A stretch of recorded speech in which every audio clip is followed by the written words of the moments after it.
syi'ta, ya lakukan saja. Silakan berbuat apa yang kamu suka.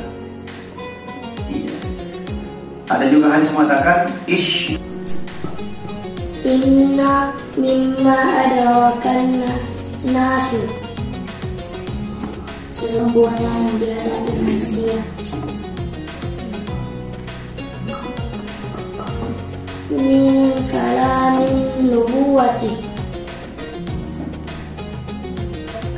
kataannya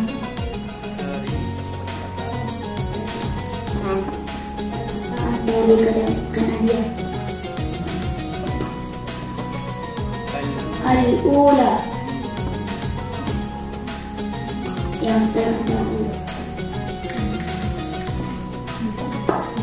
Idza lam tastahi fasna' ma syi'ta,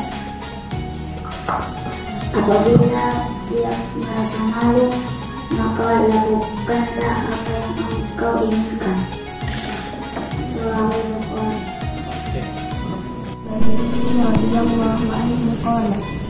Dari Abi Mas'ud Uqbah bin Amr Al-Ansari Badri radhiyallahu anhu berkata, qala Rasulullah sallallahu alaihi wasallam, Rasulullah sallallahu alaihi wasallam bersabda, inna adrakan nasu min kalamin nubuwatil ula, sesungguhnya diantara yang dihadapi oleh manusia dari perkataan kenabian yang terdahulu. Dalam tastahi fasna' ma syi'ta, apabila engkau sudah tidak merasa malu, maka lakukan apa yang engkau inginkan. Iya. Alhamdulillah. Gitu.